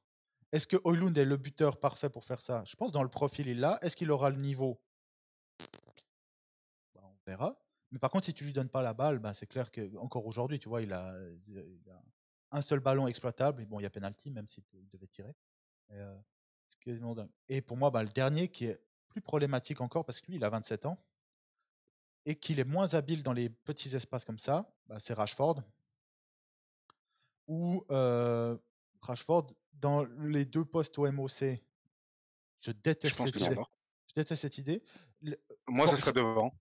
C'est ça, c'est ce que j'allais dire. Sur le côté, en fait, il défend pas assez. On serait exposé tout le temps. En milieu gauche intérieur, c'est pas dégueu. Hein. Oui, non, et en piston, il peut pas. Et Rashford en piston, non, mais c'est. Non, ça les seules fois où il revient défendre, il fait des pénaltys où il prend carton rouge, donc c'est bon. Et la seule place, c'est dans l'axe. Mais dans l'axe, ce que recherche Amorim, en tout cas depuis qu'il y a Gyökeres, en tout cas déjà avant, mais encore plus depuis qu'il y a un joueur Gyökeres, c'est un gars qui soit capable de peser dos au but, de remiser avec les MOC et après de partir, de faire en fait du contrôle, un appel remise, quoi, c'est basique. Ce que fait Højlund depuis un an chez nous. Ce qu'il essaye de faire. Ce qu'il essaye de faire, ouais, c'est plutôt ça. Et je vois pas du tout que ce soit Zirkzee, on a parlé, hein, faire ça. Et Rashford, je le sens pas. Et il y a une vraie question à avoir là-dessus, parce que là, c'est-à-dire qu'il y a des vrais doutes tactiques sur Garnacho, Rashford, Ahmad. Ahmad, c'est celui où il y a le moins quand même de ceux que j'ai cités. Mais Ahmad, Zirkzee et Bruno, on verra. Mais en gros, hormis Højlund, je vous ai cité toute la ligne d'attaque. Hein. Vous me direz. Moi, Rashford, je pense en ailier, tu sais, le troisième, t'appelles ça MOC, là, en MOC gauche. Je trouve que c'est là où il va jouer. Oui, mais dans les petits espaces, il est tellement pas bon. Oui, après, il va falloir qu'il, comme ça, son coach le verra. Et les MOC, à 27 ans, mais il va peut-être falloir qu'il switch un peu aussi de jeu. Et si vous regardez les MOC sous Amorim, c'est vraiment dans le style de jeu, je vais appeler ça du Bernardo Silva. Oui, le Pedro Goncalves là. Exactement. C'est ce jeu-là entre les lignes de remise, un jeu intelligent et tout. Donc là, j'ai dit plein de mots. C'est pour ça qu'Ahmad. Ahmad, il peut le faire. Ahmad, le doute pour moi, il est juste sur l'intensité de là, sur le côté, c'est déjà très compliqué sur le duel. Techniquement, c'est de loin le joueur offensif qui a le plus le modèle, le système de jeu Amorim. Très loin. C'est le moins égoïste en fait, de base. Oui, clairement. Donc, après, c'est lui qu'il faut qu'il se bouge un petit peu. Et donc, sinon, si on veut parler des postes qui nous manquent à tout prix, hein, sans parler de rotation. Piston gauche. Piston gauche. C'est red flag là, ça clignote en rouge. Latéral gauche, c'était déjà red flag. Mais dans une défense à 4, ça te fait chier. Surtout ça te fait chier quand t'as pas de latéral gauche. Surtout que dans le système A3, c'est super important. Et surtout, dans le système A3, surtout de Amorim, les pistons, c'est pas des faux pieds. Hein. T'es à droite, t'es à droite parce que tu centres du pied droit, t'es à gauche parce que tu centres du pied gauche.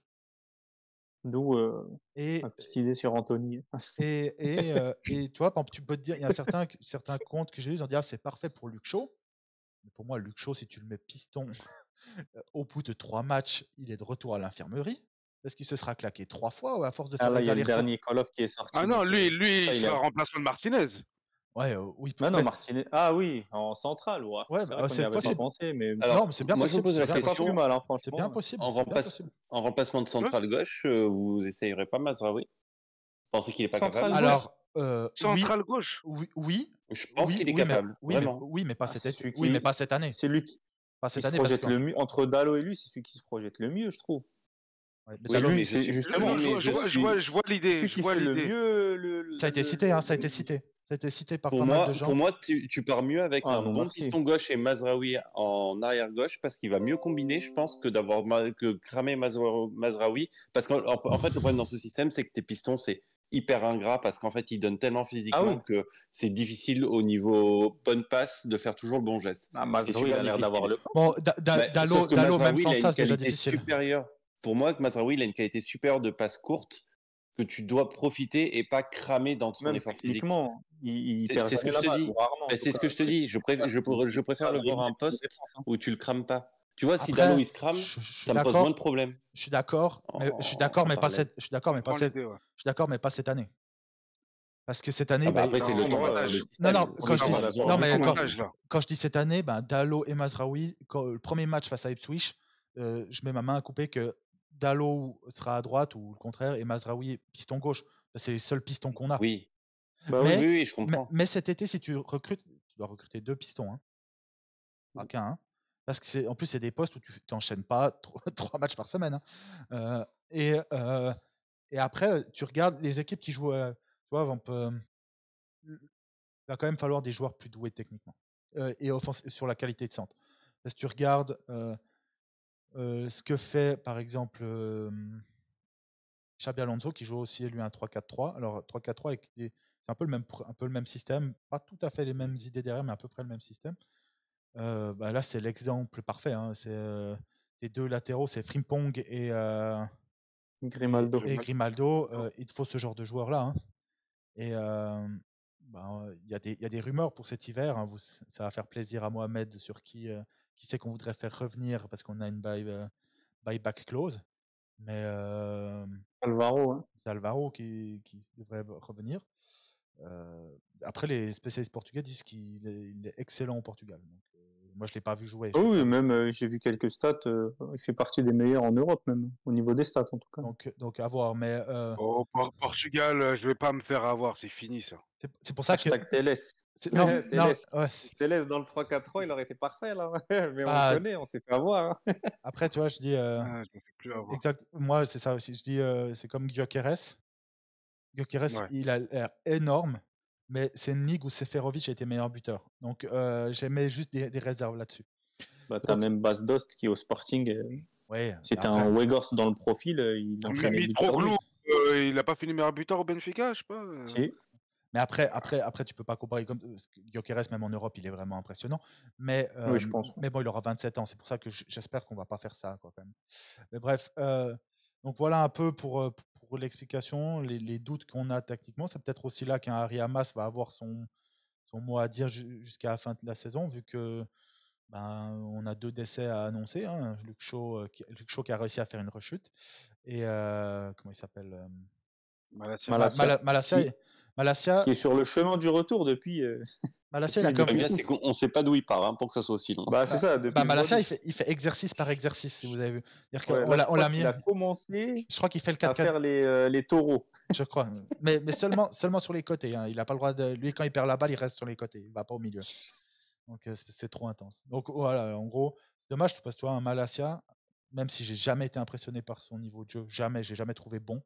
J'ai jamais trouvé catastrophique. En intensité en course, c'est un gars qui pourrait avoir ce poste-là, même si je pense qu'il serait trop limité offensivement, parce que là, c'est vraiment eux qui vont te créer dans ce système-là, c'est eux qui te créent ton jeu sur les ailes offensivement. Après, on attend enfin de voir un coach qui fait progresser les joueurs. Adama l'a assez répété. Là, on espère qu'on verra ça en tout cas. Ça dépend qui, toi. Parce après, tu peux pas faire des ânes en cheval de course comme dirait l'adage, mais. Ok, ouais. Joli. Moi, je préfère, tu peux pas me pisser sur l'épaule et me faire croire qu'il pleut, mais.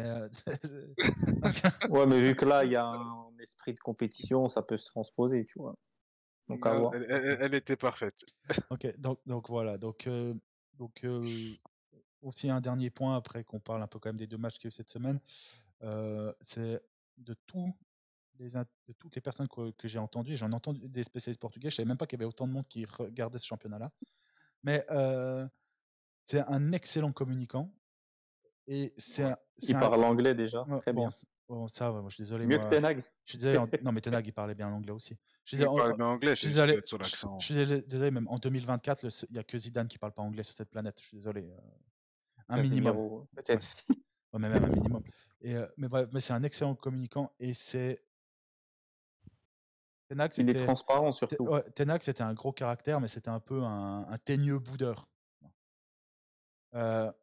Adama, il a adoré Mourinho. Amorim, c'est ce genre de caractère. Mais je vais kiffer. Moi, je vais regarder les conférences de presse. T'as le régime de Mourinho. Mort. Bah oui, non, mais là, moi, je suis aux anges, là. Alors, c'est pas la même communication. Non, il est beaucoup plus... avec les médias, il est bien mieux que Mourinho. Mais par contre, avec les joueurs, quand il est arrivé, il a mis des titulaires emblématiques du club. Il a dégagé aussi... C'était la période où il faisait n'importe quoi, le Sporting. T'as des noms en tête ou pas? Il avait mis... Attends, je vais te ressortir ça. Slimani? Oui, il y a Slimani qu'il avait mis. Il y avait... ah putain, l'ailier là. Mais qui d'autre? Bolassi qu'ils avaient été prendre à Everton. Bolassi, il était là-bas? Ouais, quand il a fait... Il était arrivé, c'était un des plus gros, il faisait de la Zumba. Mais ouais, parce qu'il venait d'Everton et tout, et il l'a foutu sur le banc directement pour des jeux. C'est aussi un gars qui est quand même... Alors, il a quand même réussi à rester à un bon niveau. Il a eu qu'une année où il a fini 3e, où c'était en dessous. Mais c'est un gars quand même qui a perdu chaque année ses meilleurs joueurs. Hein. Vous avez un peu dans toute l'Europe des gars. Matheus Nunes qui est maintenant à City, il était là-bas. Nuno Mendes qui était au PSG, était là. Palhinha était là-bas. Ugarte était là-bas. Pedro Porro qui est à Tottenham maintenant, il était là-bas. Donc il a quand même réussi à garder ce niveau-là. Et moi je me réjouis de voir parce que s'il a eu en tout cas au Sporting, c'est toujours plus facile au Sporting qu'à Manchester United. Si tu n'es pas d'accord avec lui dans l'effectif, bah, tu vas sur le banc et tu dégages. Donc j'espère qu'il aura aussi les coups des franches et qu'on le laissera faire. Et que j'espère que Wilcox et compagnie, ils se sont dit, bon, bah, notre projet c'est Amorim. Il faut savoir que Ineos peut déjà quasiment pas se rater sur ce coup-là. Hein. Et, parce qu'ils ont déjà 2 choix de coach à leur effectif, puisque le choix de garder Ten Hag l'année dernière, c'était un vrai choix. Ouais, et là, du coup, le deuxième. Et donc, maintenant, tu me dis même pourquoi ils sont pas allés chercher Amorim l'été dernier. La clause était beaucoup plus haute, d'après ce que j'ai entendu. Ah, ok. Et que ça n'avait pas de sens financièrement. Ça se voit qu'on reste encore le plus grand club du monde. Il a refusé. D'après Amorim, il a refusé 3 postes. Hein, 3 postes plus cher payés dans des clubs, je peux pas dire similaires à nous. Il n'a pas dit 3 postes. Il a dit qu'il a refusé des postes où il était payé 3 fois plus. Ok. Mais pas de club minable apparemment. Non, mais t'as peut-être une offre d'Arabie Saoudite ou un truc comme ça. Hein. Et je crois que Liverpool était intéressé cet hiver, je crois. Cet été. Et City peut faire toute la communication qu'ils veulent. Bizarrement, ils prennent le Hugo Viana, qui est un excellent pote qui s'entend très bien avec Amorim. Et ils doivent préparer l'après Guardiola. Ils peuvent pas me dire qu'ils n'étaient pas intéressés par lui. C'est des gros mythos. Un petit parallèle rapide à ce que disait Jérémy la semaine dernière par rapport aux médias. Je ne sais pas si vous vous souvenez, quand ça parlait d'Amorim pour remplacer Pep, c'était en waouh, le super coach, le choix de la continuité. Et bizarrement, quand il signe à Manchester, c'est peut-être un step trop haut, c'est peut-être pas le bon coach et tout. Petite dédicace à la presse qui mange toujours sur nos et qui fait toujours des stats sur notre dos. Oui, là, Amorim, il est déjà critiqué par la presse alors qu'il est encore au Sporting. C'est incroyable. Il préférait d'autres, j'ai entendu des... Et puis, un truc que j'espère, c'est qu'Amorim, il ne se laisse pas marcher sur les pieds. J'espère qu'il va dire aux anciens joueurs de se la fermer. Parce que Paul Scholes, oh mon Dieu, Ferdinand en tête. Ferdinand, c'est un des pires. Et le pire pendant des années, c'était Gary Neville.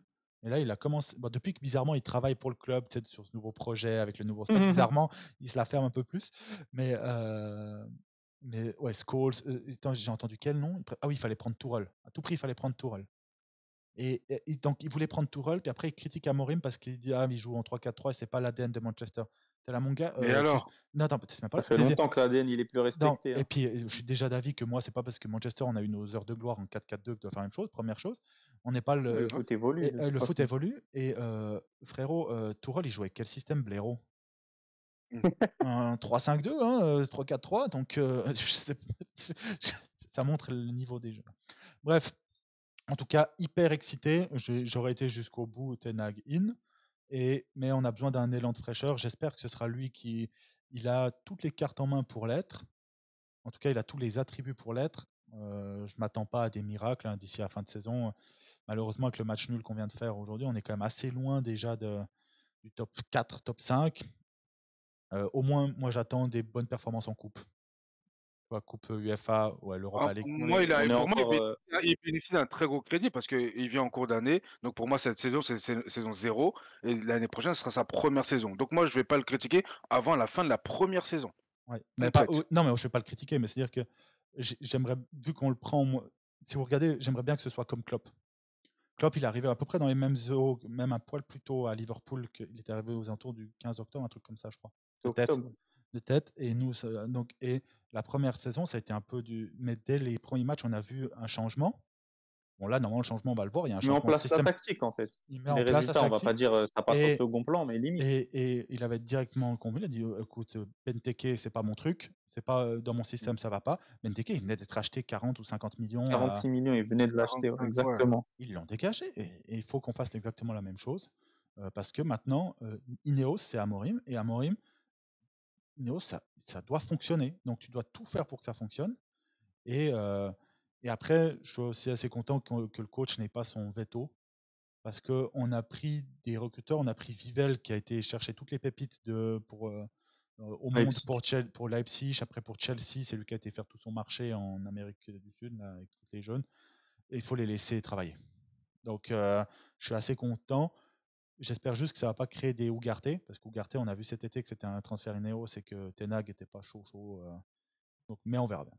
On va quand même brièvement parler des 2 matchs qu'on a eu cette semaine, parce qu'on a 2 matchs. On peut en profiter rapidement, vu qu'on est sur le coach, pour remercier le pauvre Ten Hag, parce que malgré le pauvre, il part avec 17 millions, ce bâtard. Non, mais dans le sens, malgré qu'il soit viré et que tout le monde était pour, moi le premier la semaine dernière, ça reste encore un échec pour Manchester, et ça, c'est jamais plaisant. Il nous aura ramené 2 trophées, il l'a assez répété lui-même. Mais malheureusement, merci quand même. Franchement, merci. Je pense qu'il a mis, les bases pour Amorim. Les petites bases. Je sais pas, parce qu'il l'effectif est meilleur quand il part que quand il est arrivé. On a il a fait promouvoir des jeunes qui nous donnent un peu d'espoir. Et par contre, comme dit, il a mis les petites bases. Je suis désolé, l'intensité, il n'a jamais réussi à le mettre. Comme Rangnick, comme Mourinho, Solskjaer, il le demandait pas, c'est différent. Lui, il voulait le mettre en place, parce que tu voyais qu'il voulait du pressing, il voulait de la transition. Mais Rangnick, il a inventé le gegenpressing quasiment, et on l'a fait pendant 10 minutes. Donc, c'est juste pour lui passer. Exactement. Et moi, je suis convaincu que c'est un bon coach, et je suis convaincu que dans un autre environnement, il va réussir, et je lui souhaite. Donc, moi, je suis pas du tout. Je suis déçu que ce n'ait pas marché, parce que j'y croyais. Mais on doit avancer. Et, tout à fait. Et lui, il paraît qu'il l'a très mal pris, parce qu'il, comparé à certains, lui, il aimait vraiment ce club et tout. Mais bon, après, je pense que quand il a reçu le chèque pour partir. Et le problème, c'est qu'on ne connaîtra pas la vérité, parce que sur ce qui s'est réellement passé. Comme pour Rangnick, comme pour tout le monde. Par contre, il y a un truc que je n'ai pas compris, parce que je n'ai pas vu. Notre ancien coach, qui a pourtant rien gagné pendant 3 ans, il a fait une petite vidéo. Il y a eu le club qui a quasiment pleuré quand on l'a licencié. Là, on a fait quelque chose pour Ten Hag. Un ancien joueur. Non, tu peux pas dire ça, parce qu'il le dit lui-même que c'est sur sa demande. Gunnar Solskjaer, il le dit, c'est sur ma demande. Il a dit j'ai contacté le service presse du club et le club m'a laissé faire. À quel moment tu dois laisser faire À quel moment tu dois laisser faire des messages d'adieu comme c'était Ferguson, quoi. Mais parce que c'est les Gunnar, petites larmes et tout. Il a pas de cœur. Lui, je te jure, il a pas de cœur. Après, c'est ça, quand tu lis la nostalgie au présent, des fois, voilà. pour ça que je veux pas de Van Nistelrooy parce que si c'était pas notre ancien joueur, jamais Amorim il l'aurait pris au Sporting. Je suis d'accord avec ça. J'ai défendu cette position de tout le podcast. Oui, clairement. Donc après on verra. Je suis pas contre sa position. Donc, je dis si Amorim finit par le garder, ce sera ton 4e gars. Ok, mais si Amorim n'a jamais pensé à Van Nistelrooy dans son staff, pourquoi Bref, on va quand même parler brièvement parce que ça fait déjà plus d'1 heure qu'on y a des 2 matchs la semaine. Donc, on a gagné un premier match folklore, mais bon, un match, c'est une victoire quand même face à Leicester, une victoire 5-2. On dira que toute la pas la malchance, ça veut dire c'est pas de la malchance, mais le manque de réussite qu'on a eu les derniers matchs, dans ce match-là, elle était là, la réussite. On a réussi. Ça fait longtemps que j'avais pas vu un club de première ligue aussi faible. Chat noir. Ouais. Ça va, non, mais 0 à Barnsley, les gars, c'est la coupe là. Oui, je rigole. Barnsley, c'est une D3. Là, c'était Leicester. Alors, certes, c'était l'équipe B de Leicester, mais ça fait longtemps que j'ai pas vu un club de première ligue aussi faible. C'était l'équipe B, Leicester au dernier match. Wow. Oui, c'est l'équipe B, mais quand même, waouh quoi. Par contre, il y a quand même un truc, je me dis, c'est que à la limite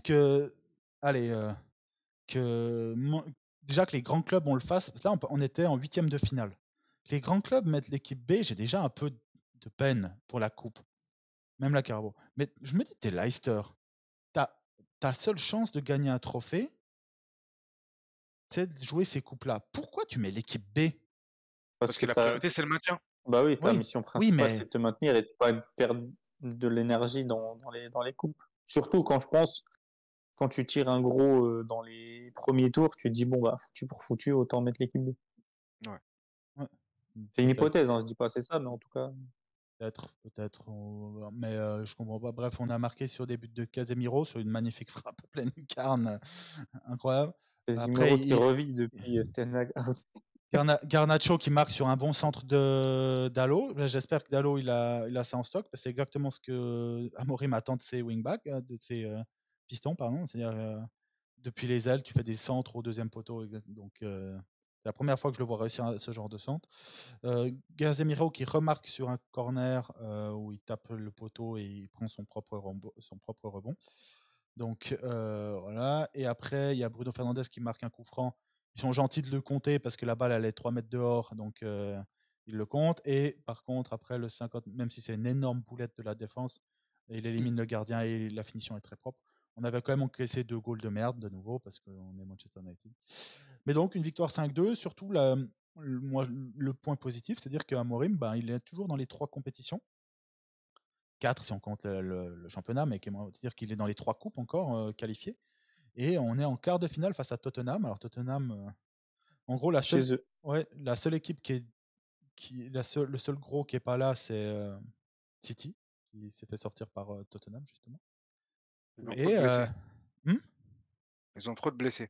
Merci Adama. Très drôle celle-ci. Il peut pas faire tourner. Merci Adama. Dit Guardiola. Alors si vous croyez que je vais alors là, il va se faire. Et donc, il a fait tourner pour perdre face à Tottenham et au final il perd face à Bournemouth. Ouais. Donc voilà, que du positif ce match parce que je vais pas m'attarder sur les erreurs face au. Oh non, c'était une victoire pour Van Nistelrooy. On passe à la suite et voilà, c'est tout. Juste la fin de la compétition va être dure quand même. Là, il reste que les plus grosses équipes. Du coup, on fait office des plus petits. Maintenant, dans la compétition, mais bon.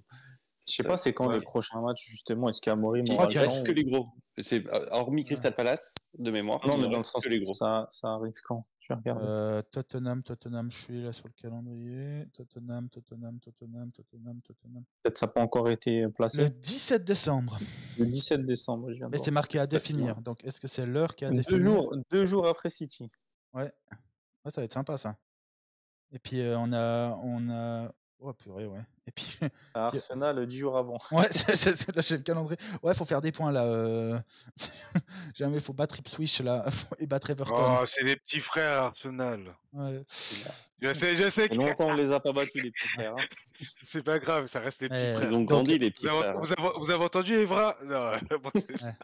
Il a raison, parce que là, ils n'auront pas de titre. Il a tellement et c'est pour ça que moi, je valorise quand même ce que Ten Hag a fait. Les gens ont de la peine à le dire, mais le gars, il a gagné 2 trophées. Hein. Il a gagné 2 titres.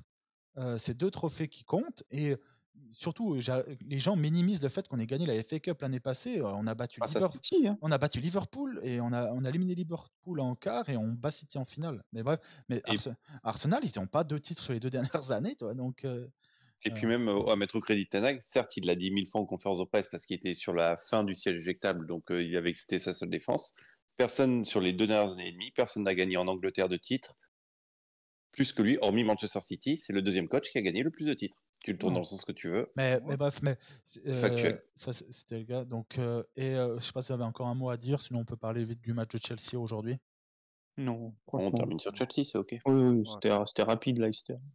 Donc Chelsea 1-1. Match de Manchester United, on voit que le problème Van Nistelrooy n'a pas d'autres cartes pas les joueurs que Ten Hag n'avait Quelle pas. surprise.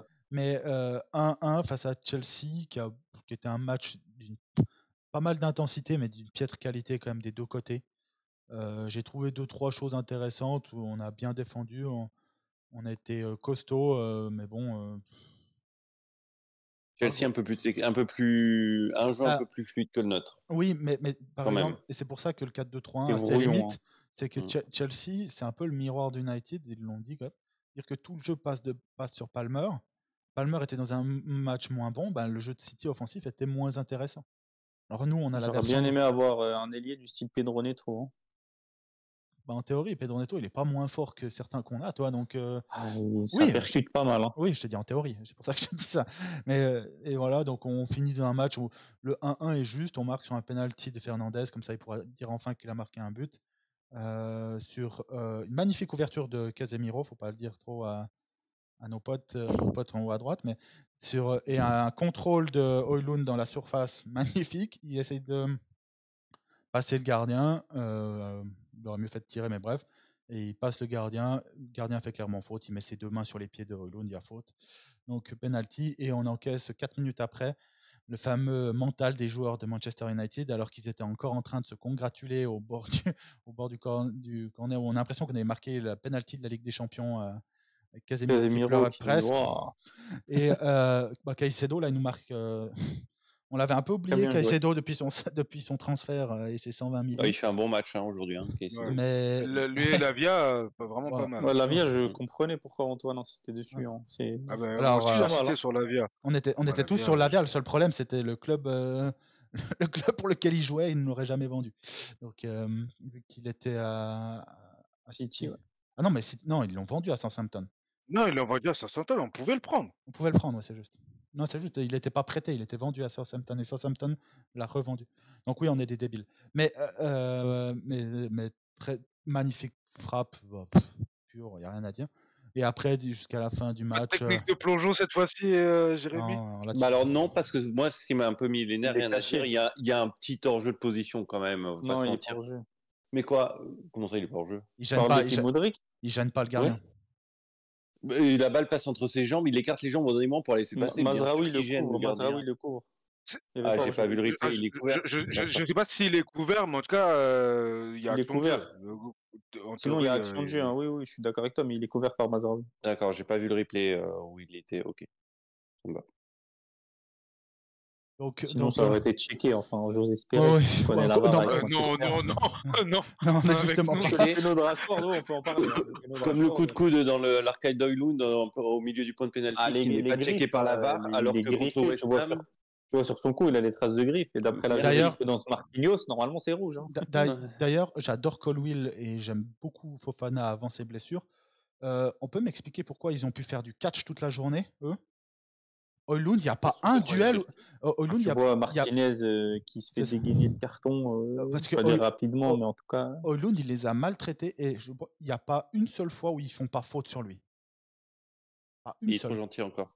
Il est trop gentil, Højlund. Oui, mais Højlund, quoi, tu vois, quoi. pour l'instant, je le trouve trop tendre. Il manque un peu Qu'il fasse quoi? Tu veux qu'il mette un coup de coude? Bah, si, justement. Soit checké par là. Bah, il y a la VAR. Non, il va prendre mais rouge. le vice. Ah oui, mais le ça, il vice. prend rouge. Il faut gagner un peu de il vie prend quand même. Non, mais on a besoin quand tu vois ce poste du vice. On est Manchester United, il va pas prendre il va regarder l'arbitre et il prendra rouge pour ça. Quand t'es l'attaquant et que c'est toi qui défends la balle et qui attaque pas, c'est dur de faire faute ou mais, d'être un peu visqueux là-dessus. Mais c'est vrai qu'il va falloir qu'il s'endurcisse un peu, ça c'est clair. Mais par contre, ça me rend dingue parce que tu vas regarder les stats de duel aujourd'hui, je pense qu'il a été mauvais, alors que surtout en première mi-temps, c'était flagrant, il y a eu 5 ou 6 de suite où les gars lui tirent le maillot, ils sont les deux à lui tirer le bras. Et non, je l'ai pas trouvé super inspiré quand même aujourd'hui là. Il a rien eu à faire quoi. Højlund, il pouvait faire des décalages. Ouais, quand même 2 fois Garnacho là. Oui, mais Højlund, il a. Allez, on va passer sur les statistiques que je vous avais promis. Højlund, il a 2 passes clés. Donc une passe clé, je rappelle, c'est une passe qui amène un tir. Hein. C'est celle où Rashford laisse passer Garnacho finit mal derrière là. Ouais. Puis il y en a une la autre. Deuxième, je vois pas c'est laquelle. Je sais plus. Et 2, en cumulé Garnacho et Rashford, c'est 0. Donc pourcentage de passes réussies. Et ça, c'est des choses Amorim, il doit s'exploser la tête. Hein, donc bon, Højlund, c'est pas ouf, il a 84%. Mais bon, il a que 13 ballons. Hein, donc, voilà. Il fait un centre, il tente un centre, il réussit un centre. Voilà. Après, si je pour un attaquant, c'est bien. Hein. Ouais, mais sur 13 passes, c'est ça que je dis. C'est trop peu. Garnacho, j'ai l'impression qu'il a eu la balle pendant tout le match, dans les pieds. Il a tenté que 25 passes, il a 76%. Un centre tenté, 2 centres tentés, un centre réussi, un long ballon tenté, un long ballon réussi. Donc, c'est des trucs là. Et là, on descend. Rashford, 75%, donc c'est la même chose sur 20, c'est la même performance, sauf qu'il fait 2 centres, 0 réussi. Donc, c'est la même performance que Garnacho. Et on descend encore. Allez, le quarterback, on attend. L'enculé, là, déjà, il fait que 45 passes du match. Bon, bah, voilà. 66% de passes réussies. Combien d'essais marqués? 7 centres, 7, un seul réussi, 3 longs ballons, 0 réussi, une balle en profondeur tentée, 0 réussi. Le pourcentage de passes 66. Non, mais il a mis un but, donc tout le monde te dira que Ten Hag est parti et que Bruno Fernandes revit. Tout le monde doit te dire ça, la fanbase va être. Et le seul qui a moins de passes de pourcentage. Le seul qui a le moins de pourcentage réussi qui était titulaire, c'est Onana, qui a 65,7. Donc il est autant efficace que Onana, qui tente souvent des longs ballons. Lui, il a tenté 17 longs ballons, hein, quand même. Donc, et, l'entrée de Zirkzee, 3 passes, 1 réussie. Bon, un match, c'est pas beaucoup mieux, mais bref. Donc voilà, moi, cette semaine-là, elle me fait presque chier de refaire 2 matchs avec Van Nistelrooy sous l'ancien modèle et tout. Je sais qu'il faut être patient, mais ça m'embête de devoir continuer à avoir ce genre de match-là. Bah, c'est des points de perdus, quoi. Pas forcément, parce c'est pas dit qu'on aurait gagné, tu vois. Et puis le nul contre Chelsea, ça va. Ça tu fais nul contre Chelsea. Si, moi je me dis qu'on allait gagner contre Chelsea. Ouais. Après Leicester, tu dis bon, le fameux électrochoc dont je parlais l'année dernière du coach là. Ouais. Non, et même parce que c'est Chelsea à domicile. Je vois une victoire, moi. Ouais, mais Chelsea, leur début de saison, il est beaucoup meilleur que le nôtre. Oui, mais ils sont pas ouf. Mais dans les victoires, ils sont là. C'est ça qui est frustrant parce que tu regardes ça gagne sans être flamboyant. Tu regardes même les matchs qu'on a fait. Tu regardes, quand on a joué contre Tottenham, quand on a joué contre Liverpool, avant que on prenne des rouges ou qu'on fasse les cons et que Casemiro vende le match. C'est pas des équipes qu'on était bien. C'est pas des équipes que j'ai trouvé ouf à chaque fois. Tottenham, on encaisse rapidement et sinon on est naze. Hein. Non, Liverpool, les 35-40 premières minutes, on fait pas jeu égal, mais honnêtement, c'est ok. Y a rien à dire. Le plus récent, c'est West Ham, les gars. Première mi-temps, elle était très bien. Ils ont finition catastrophique. Deuxième mi-temps, ça y est, bye bye. West Ham, on a réussi la finition catastrophique, on peut en parler contre Chelsea. Hein. Garnacho et Rashford, quand même, putain. Garnacho et Rashford, oui. Rashford, elle est plus difficile. Elle est plus difficile, c'est pas une critique, c'est juste qu'à un moment donné, Rashford, en fait, Rashford, il veut bien la placer alors que tu as juste à vise les buts. Là, il la met un peu en l'air. C'est compliqué à reprendre. Elle n'est pas si facile à mettre. Elle n'est pas si facile. Non, elle n'est pas facile. Mais il faut un moment que ça rentre. Tes attaquants doivent finir par les mettre au fond, quoi. Et ça, c'est un des problèmes, c'est que tu regardes le match aujourd'hui.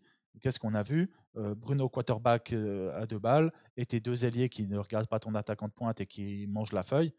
C'est ce qu'on voit depuis. Ah si, il y avait un très bon centre de Rashford, je crois que c'était. Non, c'est. Il y a mi-temps. Et c'est passé devant Oilun. Parce qu'il vise Rashford au deuxième. Non, c'est justement Rashford qui centre. Quand il est de la droite. Ouais, il est à droite, il centre. Il vise Oilun. Ça, c'était un très bon centre, ça. Ouais. D'ailleurs, pour ceux qui le recherchent, le ballon de Bruno est toujours pas retombé. Sa frappe est toujours là-haut, mais la surface, comment il arrive à autant dévisser, franchement. Normalement, son ballon est à peu près au même endroit que celui d'Evans, qui est toujours en attente de rechute. Non, mais mais bref. Donc, c'est frustrant. C'est frustrant. C'est frustrant. Ça m'embête un peu de devoir attendre le premier match du nouveau système. Amorim, c'est le 24. Prochain match. Ipswich, c'est le 24, non? Il y a 2 semaines de off. On joue le 24, le prochain match pour c'est ça. Donc c'est dans un mois quasiment. Ça m'embête un peu, mais bon, bref, on devra attendre. On va finir là-dessus. Par contre, ce qui est bien, c'est surtout pour qu'ils finissent en bon terme avec le Sporting, que les détails soient réglés. Et ce qui est bien, c'est que les 3 premiers matchs, on dirait que c'est Ipswich, Bodo, Klimt en Europa League et Everton. Normalement, ça devrait être jouable. Même lui, je pense 2 semaines, tu prends tes marques dans la ville, dans le club. C'est pas tu viens et 3 jours après, tu dois jouer tout de suite, tu vois. C'est peut-être prendre tes marques dans la ville quand tu vas toucher 8 millions, c'est toujours facile de trouver des marques dans n'importe quelle ville. Même à New York, tu trouves des marques. T'as compris. Le gars, c'est un mec qui a fait toute sa carrière, je crois, au Portugal, plus carrière de coach au Portugal. C'est un changement dans sa vie, quand même. Et il a la classe, quand même. C'est totalement subjectif, mais quand tu il dégage un petit truc, il dégage on dirait un Marocain. Et voilà, il se remet dans la poche, Mohamed. Et ça y est. C'est mon cousin. C'est ton cousin. Arrête, c'est ton cousin. C'est Ruben Ahmed Amorim. Bon, allez, les gars, c'est ainsi que se termine ce 82e podcast Manchester Devils. J'espère que c'est le dernier qu'on fera sur un changement de coach avant un moment. Là, il me semble que depuis qu'on a fait le podcast, sera notre 4e coach, sans compter Carrick qui avait fait et Van Nistelrooy. Ce sera. On a connu Solskjaer, Rangnick, Ten Hag et sera Amorim, donc 4e. T'as même eu Carrick entre-temps. Ouais, c'est vrai. Donc c'est ainsi que se termine ce 82e podcast. On se retrouve la semaine prochaine pour parler des 2 matchs qu'on n'a même pas évoqués, mais face au PAOK Salonique et face à Leicester en championnat. Je vous souhaite une excellente semaine et à bientôt.